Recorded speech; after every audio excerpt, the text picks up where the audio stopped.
Bien.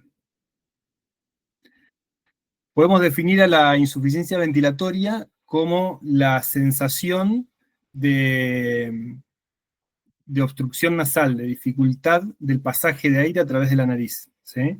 Esto tiene diversas causas, que vamos a hablar algunas de ellas más adelante, después de ver un poco cómo evaluamos a los pacientes con patologías nasales, ¿sí?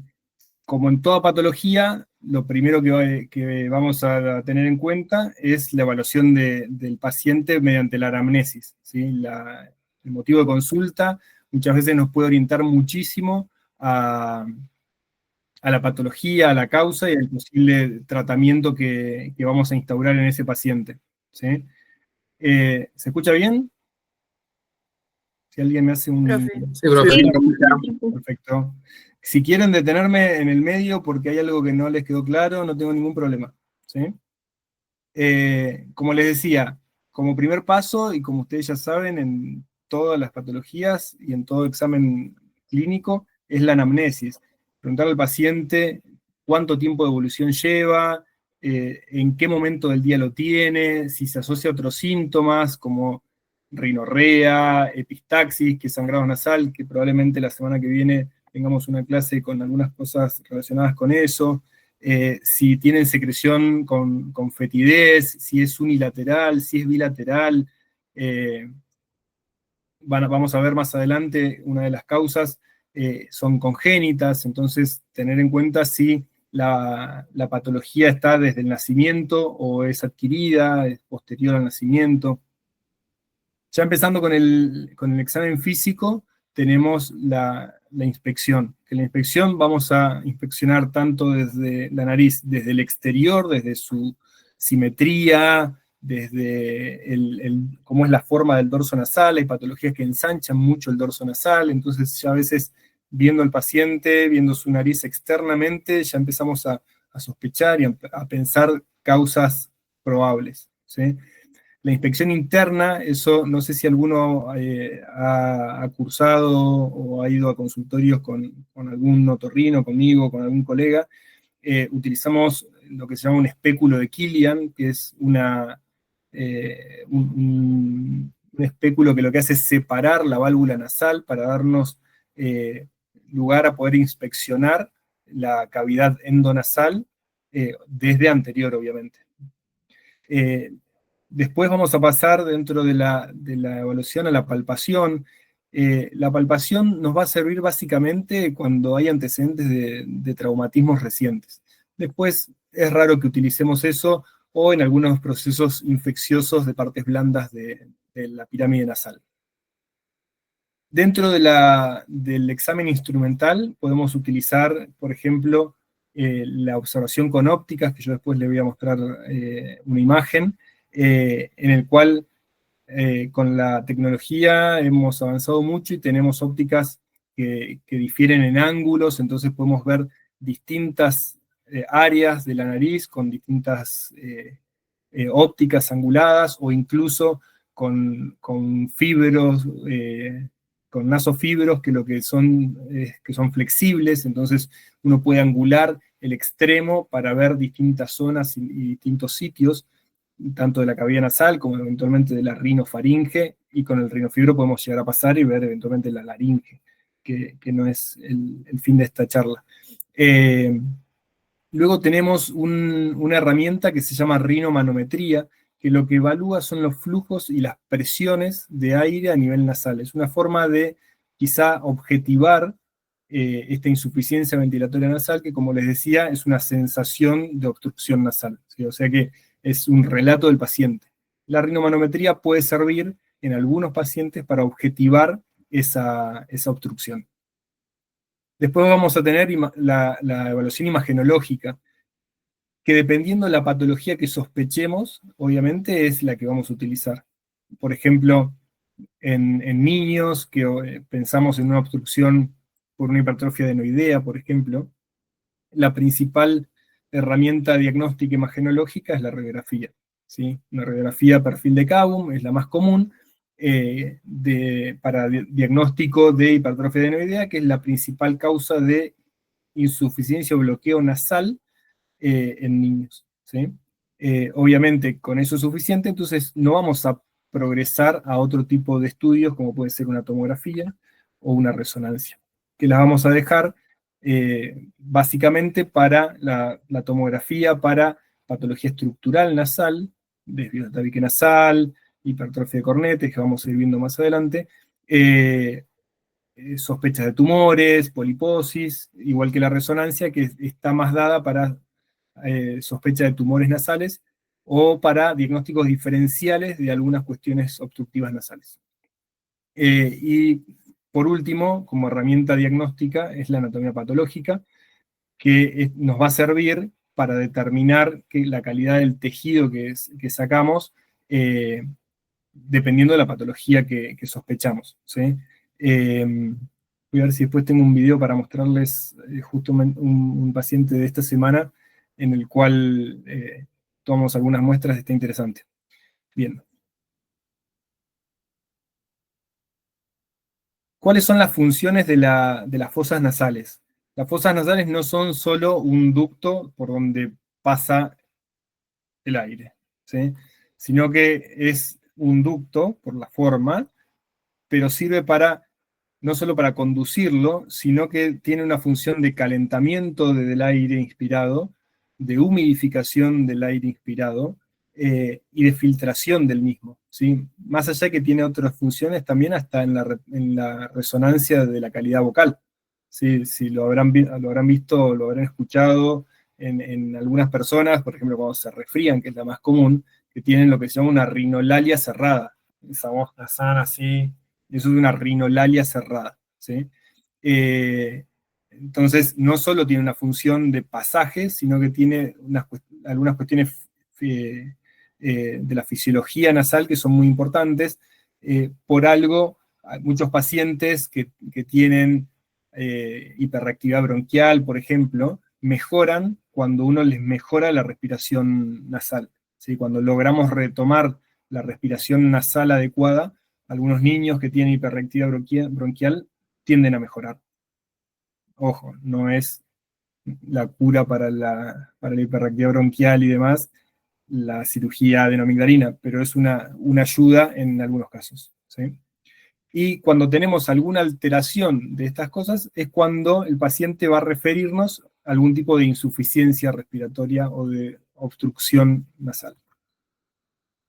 Dentro de las causas tenemos distintos tipos, tenemos anomalías anatómicas en las cuales podemos ver el desvío septal. El desvío septal son alteraciones adquiridas o traumáticas del septo cartilaginoso u óseo, o ambos, que generan por ese desvío, por esa lateralización hacia una u otra fosa nasal, o en algunos casos hacia ambas, tiene forma de lo que se llama DS itálica, entonces puede obstruir ambas fosas nasales al mismo tiempo.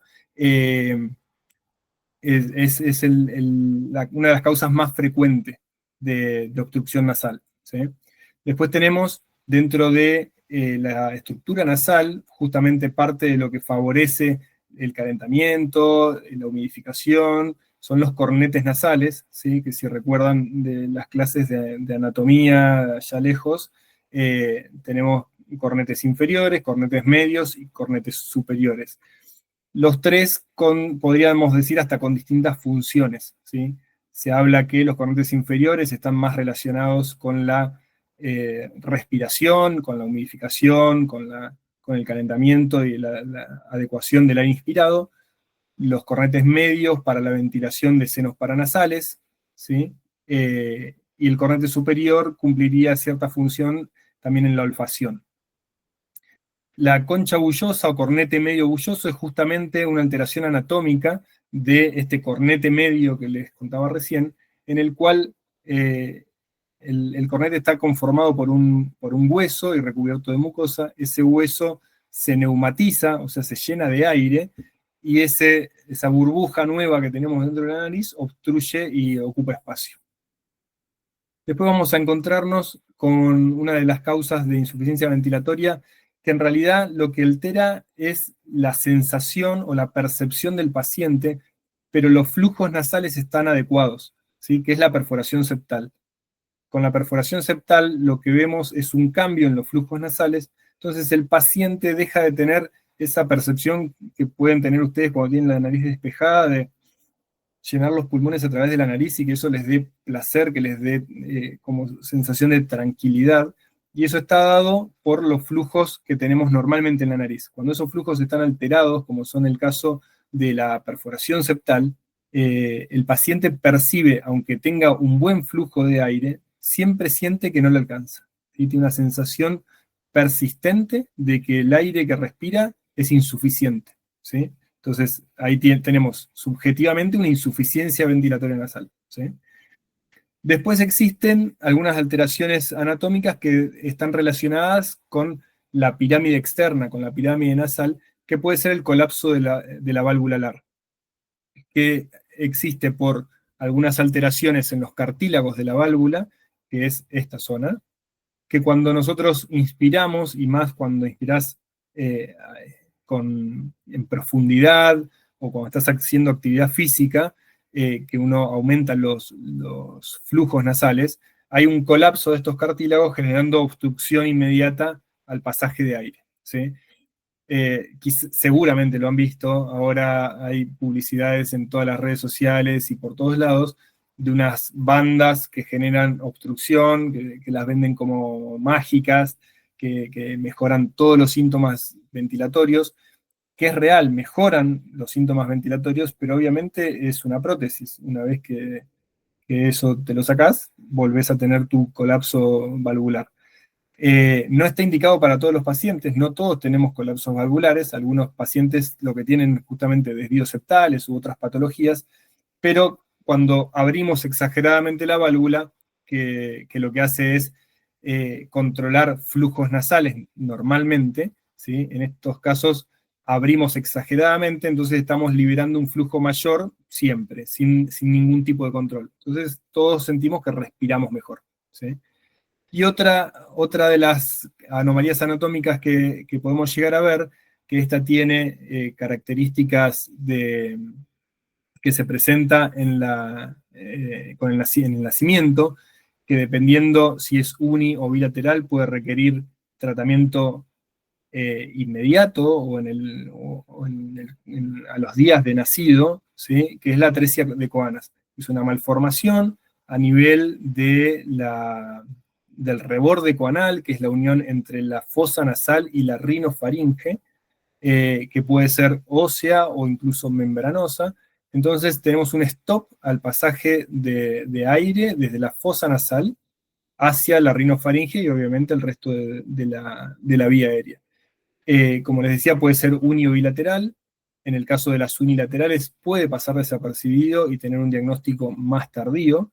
En el caso de las bilaterales, el diagnóstico es inmediato. Los pacientes, los neonatos son respiradores nasales obligados, entonces al no poder respirar, lo vamos a ver inmediatamente la obstrucción. ¿Sí? Bien.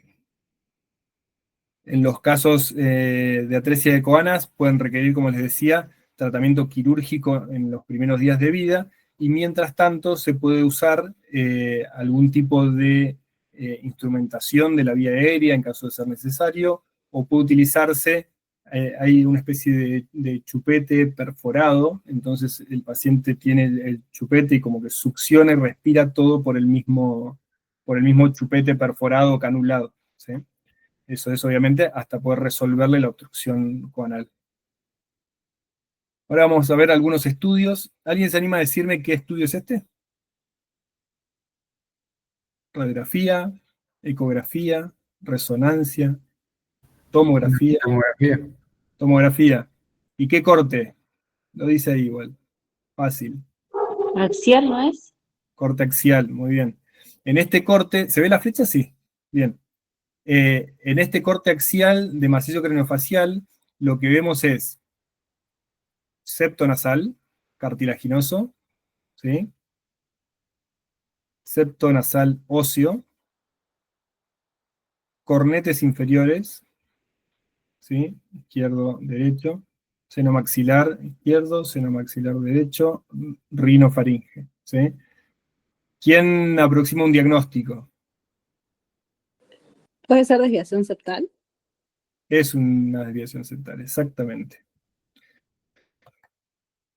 Es este mismo paciente, entonces acá tenemos una tomografía, ¿y este qué corte sería? Coronal. Coronal. Un corte coronal, bien. Fíjense cómo obstruye la fosa nasal izquierda el desvío. ¿Sí? No hay que, no hay que ser muy experto en imágenes en algunos pacientes, como es este caso, para darse cuenta que hay, algo raro hay, ¿no? Bien. Otra tomografía, cortes axiales, corte coronales. ¿Qué impresión diagnóstica tiene alguno de ustedes? Hipertrofia de cornetes. Hipertrofia de cornetes, muy bien, Pablo. Bien. Hipertrofia de cornetes. Vemos cornetes inferiores, fíjense el tamaño que tienen. ¿Sí? Y si los vemos en los cortes axiales, cómo obstruyen, fíjense, lo negro sería el aire, el ingreso de aire, cómo llega a contactar con el tabique nasal en algunas zonas, y este paciente tiene una muy mala calidad respiratoria producto de esa hipertrofia de cornetes. ¿Sí?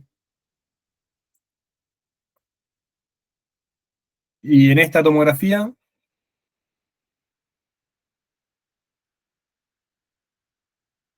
no le den bolilla a esto, observen los cornetes. Tenemos cornetes inferiores, que están un poco grandes, cornetes medios, ¿ven algo raro en los cornetes medios? Sí, en el medio izquierdo puede ser. Sí, ¿qué ves? Se ve como, no sé si está obstruido sí, Si es negro, Porque ¿qué esté tenemos? perforado. ¿Cómo? Porque esté perforado. No, ¿Puede ser una bulla? exactamente, un cornete medio bulloso. Esto es lo que yo les decía. ¿Sí? Este paciente no le genera tanto problema el cornete medio bulloso, pero bueno, fue una imagen que encontré que se veía muy bien la comparación entre uno y otro. ¿Sí? Ven, este tenemos el hueso sin aire adentro, y este tenemos una burbuja de aire en el macizo óseo del cornete medio. ¿Sí? Entonces, cornete medio. Y en este hay dos cosas. A ver quién me las dice. Puede ser una desviación y también una hipertrofia del cornete sería izquierdo, ¿no?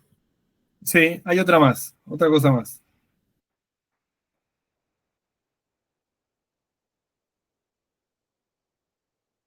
Arriesguen. ¿Rotura de tabique, profe? ¿Cómo? ¿Fractura? Sí, sí. A nivel de la rinofaringe no hay como algo que protruye hacia la luz. Esto es el rodete tubario, es normal, pero un poco lo que dice Sofía, creo que es, sí, Sofía, una ruptura, una fractura del tabique nasal, en realidad tiene una perforación del tabique nasal. ¿Sí? ¿Ven esto? Las perforaciones del tabique nasal tienen varias causas. La que lamentablemente se está viendo cada vez más frecuente es el abuso del consumo de cocaína. ¿Sí? La cocaína es un vasoconstrictor nasal muy poderoso, es un vasoconstrictor muy poderoso, en la nariz cumple esa misma función, entonces genera que, como ustedes recordarán, el cartílago septal se nutre por imbibición por la mucosa, ¿sí? Que tiene a cada lado, por el mucopericondrio. Cuando el mucopericondrio se contrae, se vasocontrae extremadamente, el tabique nasal empieza a sufrir. ¿Sí? Entonces puede generar, no es el caso de este paciente, pero puede generar una perforación septal. ¿Sí? Entonces, este paciente tiene varias causas que le pueden generar la sensación de obstrucción nasal. Como dijeron, Farid me parece que fue, la hipertrofia del cornete del lado izquierdo puede generarlo. También tiene una obstrucción por el desvío del tabique nasal con un espolón justamente hacia el lado izquierdo, y además tiene la perforación del tabique nasal. Entonces tiene varias causas que le van a generar sensación de obstrucción nasal. ¿Sí? Bien, después dentro de las causas tenemos tumoraciones. Las tumoraciones, como ustedes saben, un tumor puede ser benigno, puede ser maligno, ¿sí? Y ahí hablamos de tumor, cualquier aumento de tamaño de alguna estructura, ¿sí?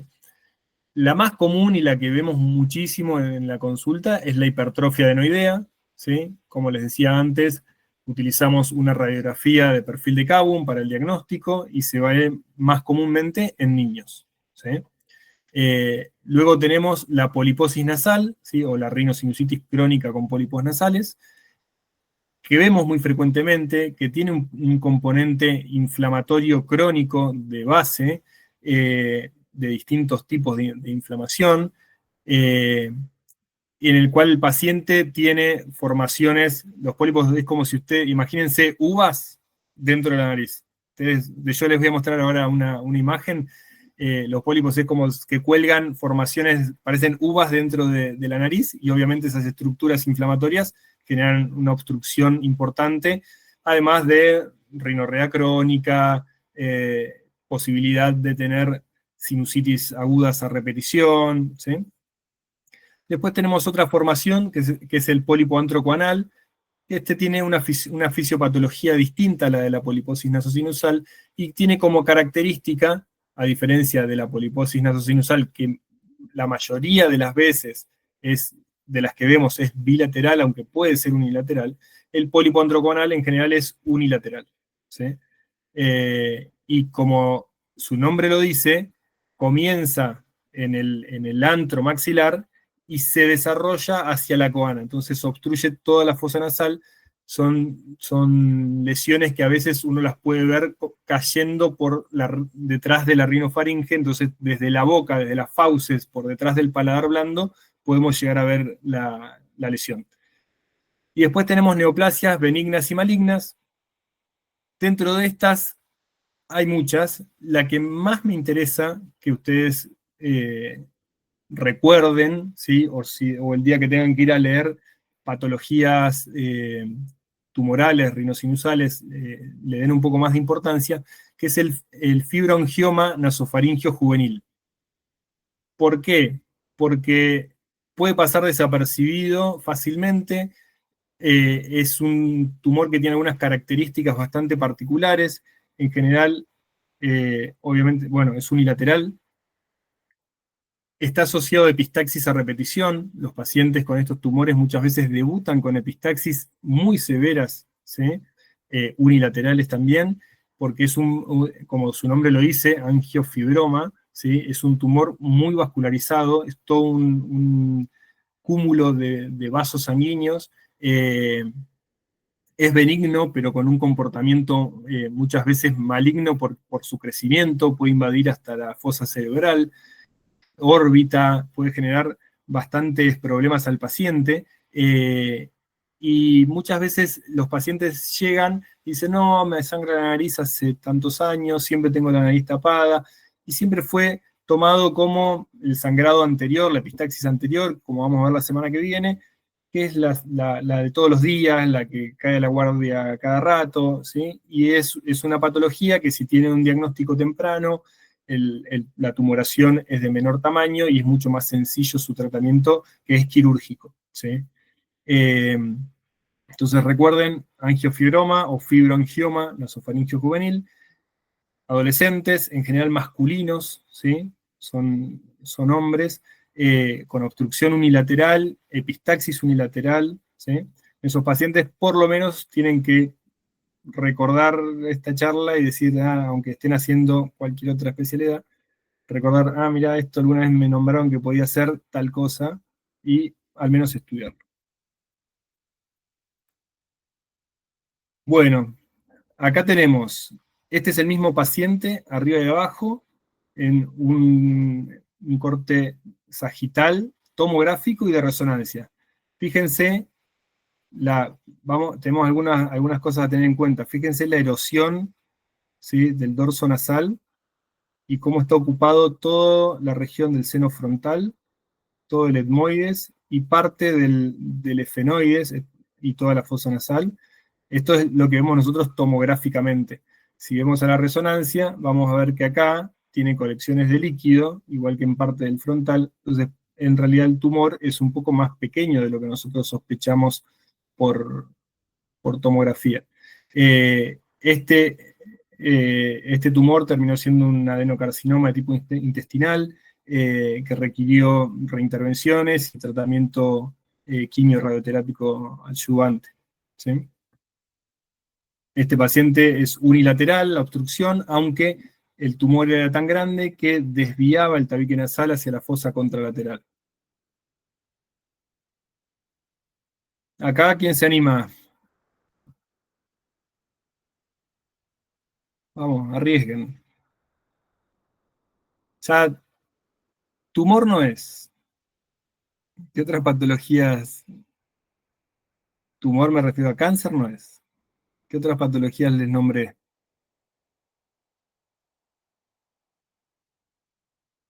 Farid, arriesgue. ¿No? Natalia, No, me mató. Lucas, Tiama. ¿Quién arriesga? O sea, se ve como una desviación, pero no sé. ¿Puede ser una hipertrofia adenoidea? No. Las adenoides estarían acá. Fíjense que tenemos todo esto que debería tener aire ocupado. Esto es una rinosinusitis crónica polipoidea en la cual están afectados todos los senos paranasales. ¿Sí? Esfenoides, etmoides posterior, etmoides anterior, frontal, maxilares, toda la fosa nasal hasta el reborde coanal.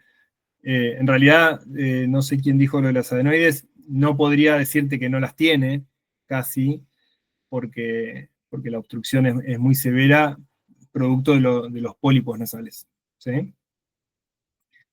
Bien.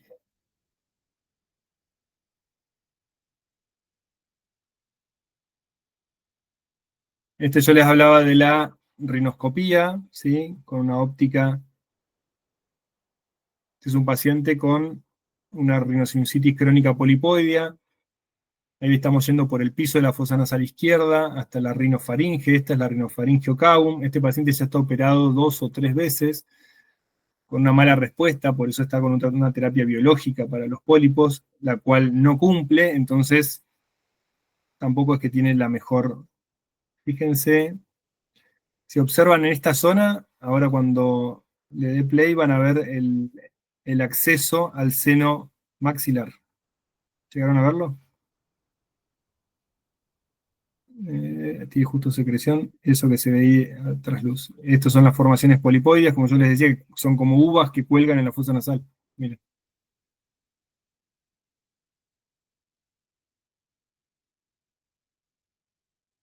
Y acá tenemos un desvío residual, que no lo hemos tocado en las cirugías previas.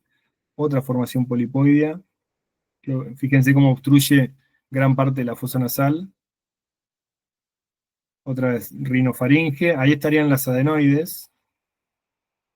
¿Sí? En realidad esto es tejido adenoideo residual. Este paciente ya tiene más de 20 años, entonces ya sus adenoides no están hipertróficas como podría serlo en un paciente más pequeño. Y ahí empezamos a ver otra vez pólipos, ahí maxilar, ¿sí? Abierto, pero todos los pólipos son básicamente de las celdillas etmoidales, ¿sí? Etmoides anterior, etmoides posterior quizá.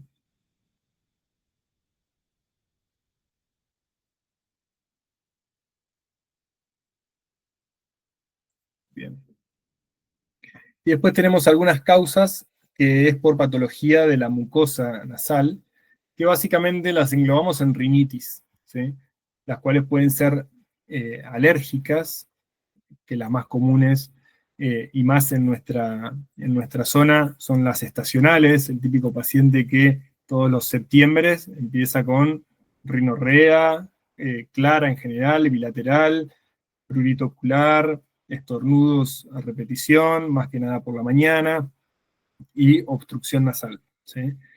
Ese es el paciente típico de todas las primaveras del Alto Valle, pero después tenemos muchos pacientes que tienen rinitis perennes. Las rinitis perennes son las que están todo el año con algún cuadro alérgico, que puede ser a otro tipo de alergenos, pelos de animales, ácaros en alfombras, o en las almohadas, o en la ropa de cama, algunos polvos en suspensión. Muchos pacientes, después de estos años que hubo erupciones volcánicas, muchos pacientes que no tenían reacciones riníticas a alergenos comunes, empezaron a tenerla, un poco traspolando algunas evaluaciones que se hicieron en mucosa bronquial por el daño de la ceniza. Uno puede sospechar de que lo que se generó fue un daño en la mucosa nasal y que eso expuso algunos alergenos a los cuales el paciente ya estaba quizá acostumbrado, los expuso de otra forma y empezó a tener nuevamente una reacción exagerada, inflamatoria a esa exposición, ¿sí? Y después tenemos otras que son no alérgicas, como pueden ser las infecciosas, una rinitis, pueden ser virales, bacterianas.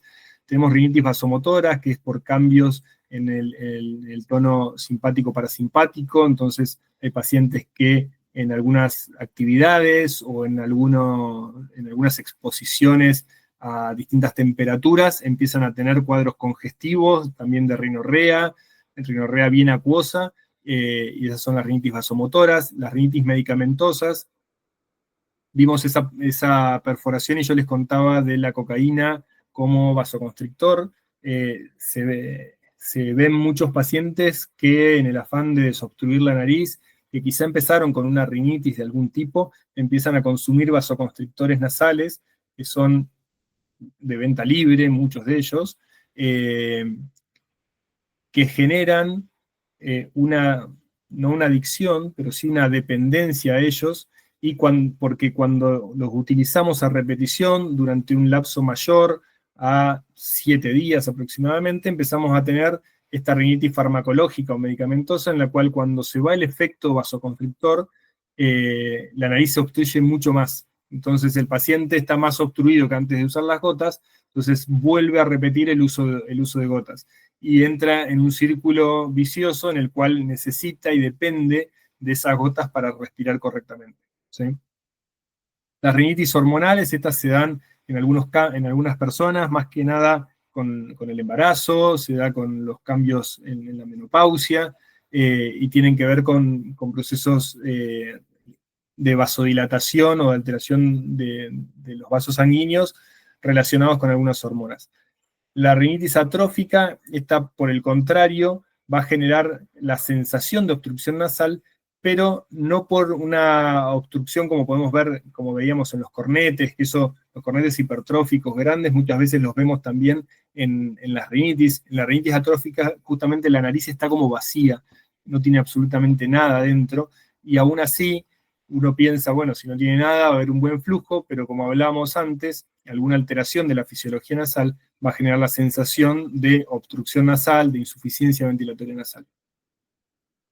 Las rinitis ocupacionales es cuando estamos expuestos a agentes no alérgicos, pero sí inflamatorios, como pueden ser algunos agentes volátiles en algunos trabajos químicos, o en algunos por ejemplo, los soldadores, que hay humos, irritantes y demás. Eso puede generar una rinitis no alérgica ocupacional. Y después, como en todas las patologías, tenemos la famosa idiopática, en la cual descartamos todas estas y no es ninguna de las conocidas. Como les decía, acá tenemos una tomografía y miren esta tomografía. ¿Qué les llama la atención? ¿Esa se puede considerar? ¿Cómo? ¿Esa se puede considerar atrófica? Exactamente, sí. No encontré, quise buscar la historia de este paciente para contarles bien cuál era la causa. Yo no estoy seguro, pero si mal no recuerdo, tiene una granulomatosis de Wegener, y toda esta atrofia está dada por eso, pero así veríamos una rinitis atrófica o una ocena que se llama, en un paciente que fíjense que prácticamente no tiene cornetes inferiores, los cornetes medios están destruidos, prácticamente no tiene, pero si vemos, tiene muchísimo espacio, entonces uno la lógica diría, bueno, pero si tiene la nariz vacía, el aire pasaría como por un tubo. Y es lo mismo que hablábamos en la perforación. El aire va a pasar, pero el paciente va a seguir sintiendo la dificultad, la insuficiencia, nunca le va a alcanzar. ¿Sí? Esta patología puede llegar a verse en pacientes, como se les llama en otorrino, gotómanos, que son los dependientes de las gotas nasales vasoconstrictoras, y genera esto. Un cocainómano podría generar esto, aunque lo más común es que tenga perforación del tabique nasal.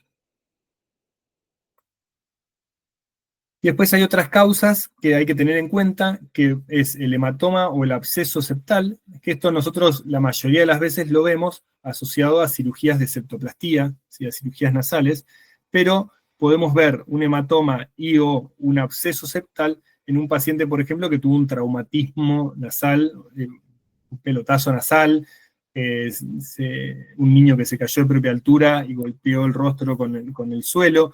Entonces, siempre en un traumatismo nasal, uno tiene que evaluar las fosas nasales para descartar tanto el hematoma como el absceso septal. El absceso septal porque requiere drenaje y tratamiento antibiótico, y el hematoma, que puede ser un paso previo en algunos pacientes, porque requiere drenaje por lo mismo que hablábamos de la nutrición del cartílago septal. Si nosotros el hematoma se va a formar entre el cartílago y el mucopericondrio, entonces si nosotros separamos el mucopericondrio del cartílago septal, estamos disminuyendo su nutrición, ¿sí? Su oxigenación, su vitalidad, entonces corre riesgo de tener una perforación septal por necrosis del cartílago nasal, por un hematoma o un absceso septal. Y obviamente el hematoma es el que muchas veces se sobreinfecta y termina dando el absceso septal. Y lo otro que hay que tener en cuenta son los cuerpos extraños, ¿sí? Obviamente es mucho más común en niños. Siempre que tengamos un niño hay una premisa en otorrino que es rinorrea unilateral fétida en un niño, sospechar cuerpo extraño. ¿Sí? Yo ahora les voy a mostrar una imagen. Siempre que sospechen un cuerpo extraño, y más en un niño, obviamente, como hablamos, el interrogatorio es clave para saber qué es, porque algunos requieren resolución rápida, ¿sí?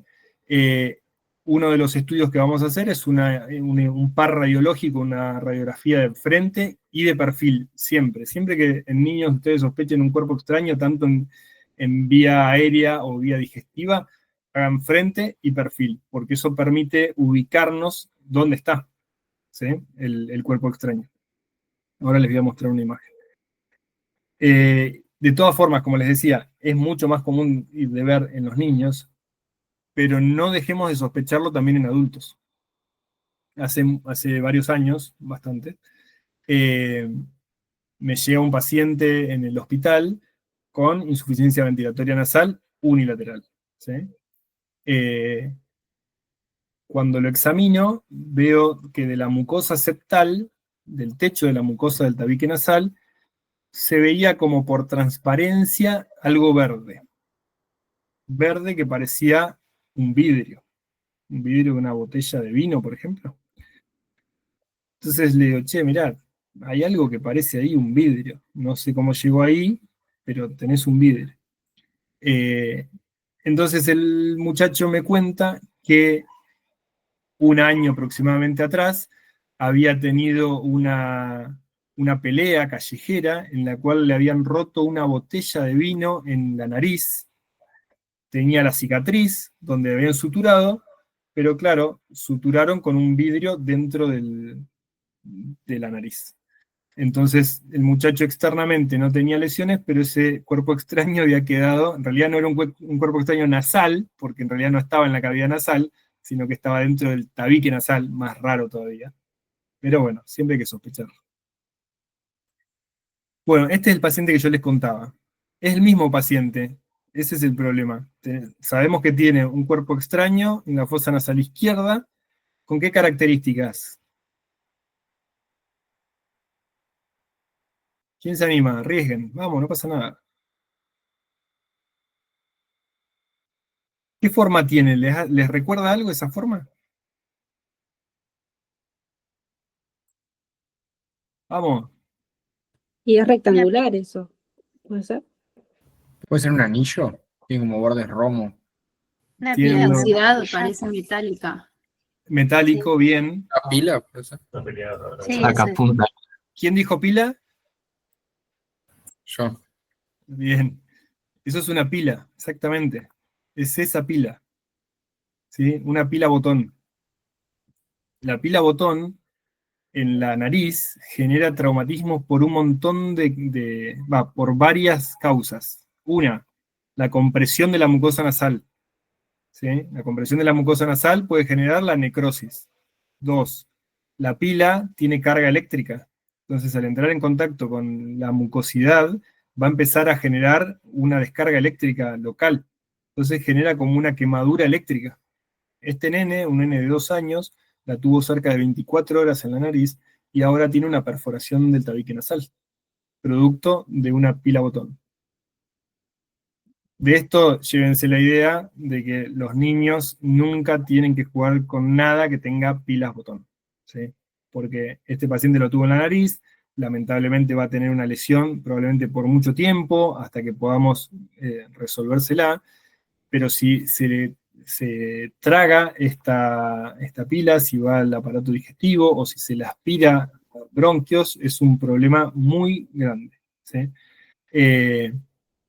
Entonces es importante sospechar los cuerpos extraños en niños, es importante tratarlos con premura cuando lo requieran y es importante saber esto que yo les decía, no es lo mismo esta pila en el aparato digestivo que en el aparato respiratorio, entonces si nosotros hubiésemos tenido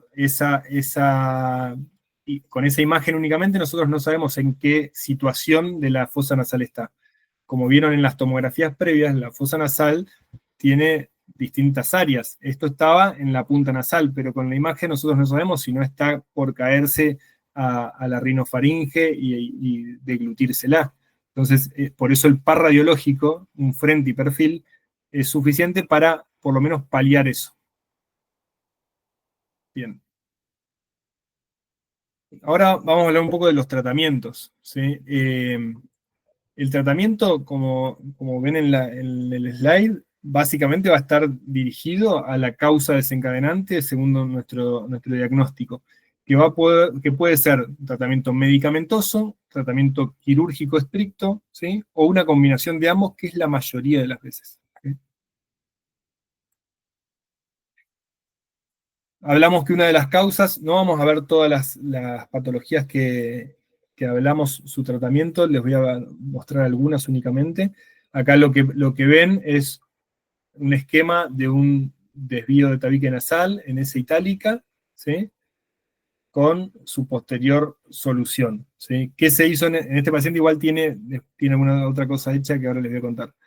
Lo que hacemos en estos pacientes, ¿sí? La técnica de la septoplastía es hacer una incisión en la mucosa nasal, el mucopericondrio, ¿sí? Incidir el mucopericondrio desde la fosa nasal. Yo en general, por una cuestión de mañas mía, entro en general por la fosa nasal izquierda, ¿sí? Y uno va despegando ese mucopericondrio del cartílago. Cuando hacemos la septoplastía encontramos un plano de clivaje en el cual uno va fácilmente separando el espacio. Entonces, lo que hacemos es, separamos un lado, luego atravesamos el cartílago septal hacia el otro lado, y separamos, por esa misma incisión, pasamos al otro lado y separamos del otro lado. Entonces, dejamos mucosa, cartílago en el medio y mucosa del otro lado. Y trabajamos en ese espacio, ¿sí? Nosotros, si mantenemos un margen de unos 10 milímetros, tanto en el techo, en el dorso del tabique nasal, como en la punta y en la columela, no va a cambiar la estructura externa de nuestra nariz, ¿sí? Y nosotros adentro de ese espacio podríamos eliminar prácticamente todo el tabique nasal. Si conservamos la mucosa, el paciente no va a tener ningún inconveniente, no va a tener perforación del tabique nasal, siempre y cuando seamos cuidadosos y cuidemos esa mucosa y no la maltratemos, no la rompamos, ¿sí? Y no tengamos ninguna complicación. Pero si es así, el tabique nasal podríamos eliminarlo casi por completo. En general lo que hacemos en estos pacientes, tratamos de sacar solo fragmentos para lograr esto, para lograr una línea más recta y que ambas fosas nasales estén simétricas. En este paciente tiene el agregado que se ha trabajado, si ustedes comparan los cornetes, se ha hecho una turbinoplastia, que es una cirugía de los cornetes inferiores en este caso, y también medios, pero típicamente se trabajan más los inferiores, en el cual achicamos la cantidad de hueso de los cornetes para ganar espacio en la misma fosa nasal. Les voy a mostrar un videito. ¿Se ve el video o no? Esperen. Todavía no. No, profe. Denme un segundo.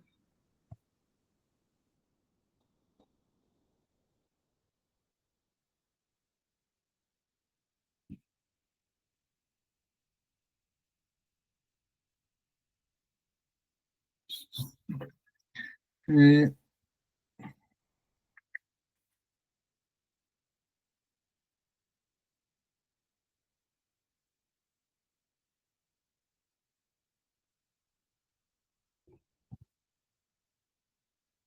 ¿Ahí lo ven? Ahora sí se ve. Bueno, esto van a ver, esta es una cirugía endoscópica de esta semana.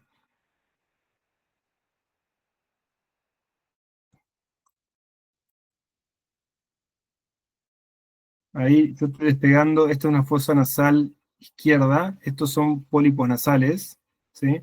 Estoy buscando el pedículo donde está inserto, este paciente ya estaba operado, entonces la inserción y la verdad que estaban adheridos a toda la fosa nasal, entonces vamos a adelantar un poco. ¿Ven todo el pólipo?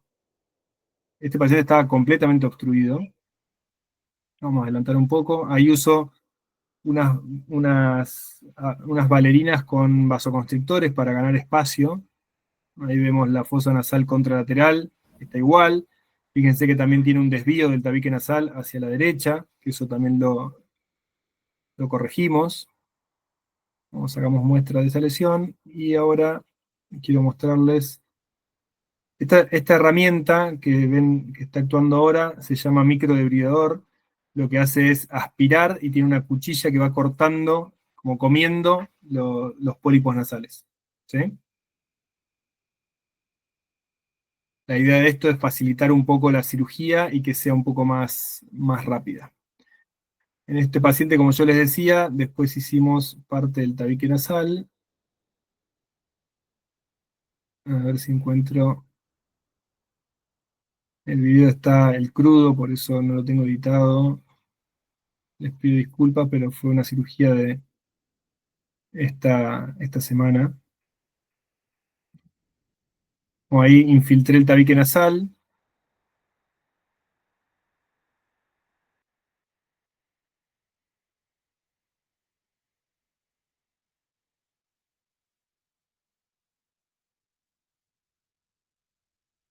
Voy a mostrarles, a ver si se ve el abordaje de la septoplastía.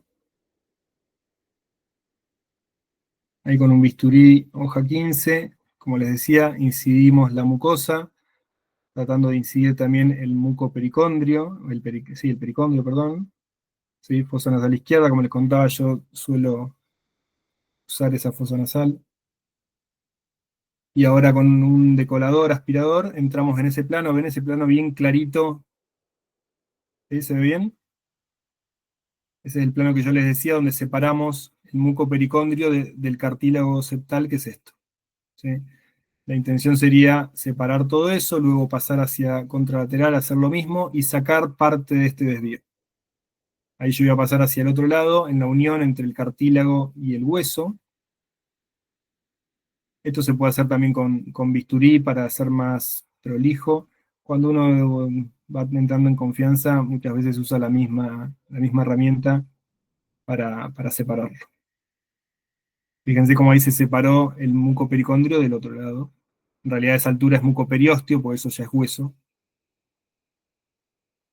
Bien. Miren que volvemos a la... Ahí se ve la presentación nuevamente, sí. Bien. Ahí les mostré parte de las resoluciones quirúrgicas que podemos llegar a tener. una cirugía de pólipos nasales con microdebridador o sin él, hay distintas técnicas. La idea es que no es que ustedes sepan técnicas quirúrgicas, pero que sepan que existen algunas de estas. Y después tratamientos medicamentosos. Muchos de las rinitis, de la hipertrofia de cornetes y demás, se utiliza como primera herramienta los corticoides inhalatorios nasales, ¿sí? Más comúnmente usamos la fluticasona y la mometasona en spray nasales. Se puede usar también la triamcinolona o el budesonide, pero yo por mi experiencia siempre uso fluticasona. Tienen potencias similares, no cambia mucho si usan una u otra. Y lo que sí uso hace mucho tiempo y tiene muy buenos resultados en pacientes con rinitis crónicas son las duchas nasales o lavados nasales, que inicialmente las uso en los pacientes operados, postquirúrgicos, o en los riníticos crónicos que ya están con control con corticoides tópicos y con antihistamínicos, que es el otro eslabón del tratamiento, con intención de ir disminuyendo el uso tanto de los antihistamínicos vía oral como de los corticoides de acción tópica. ¿Sí? Tenemos a alguien que llegó medio tarde. Bueno, la idea un poco era introducirlos en las patologías nasales que generan obstrucción e insuficiencia ventilatoria. La idea ahora es, si pueden, si todos tienen su celular a mano, escanear este QR, ¿sí?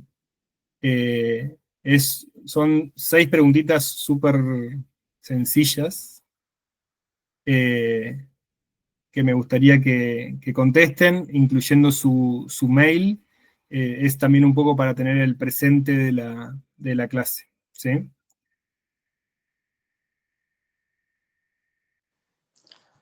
Alguien me pasa el enlace porque yo lo estoy viendo desde mi celular. A Sí, ver yo si estoy igual. Claro, soy igual. dame un segundito, que tengo que ver cómo es esto.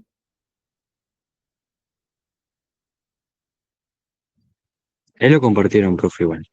No hay ¿Me problema. pasaron? Si no, ahí se los paso.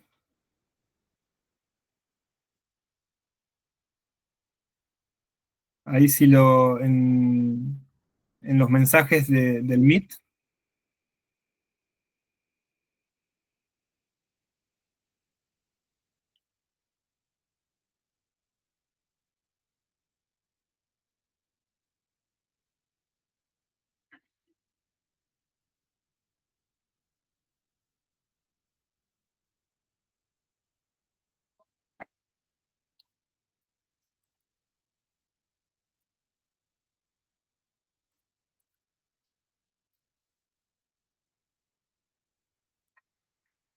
Y ahí les dejo mi correo electrónico por cualquier duda que tengan. Pueden escribirme.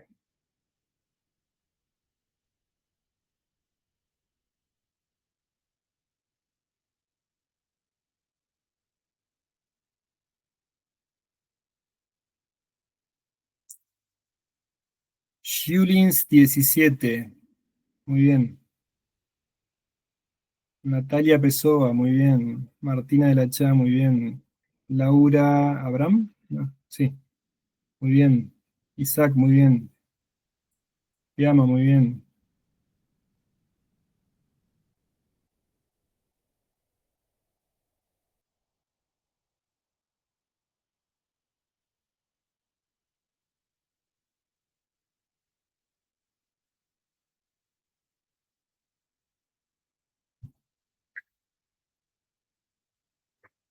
¿Tienen alguna duda que quieran hacer ahora?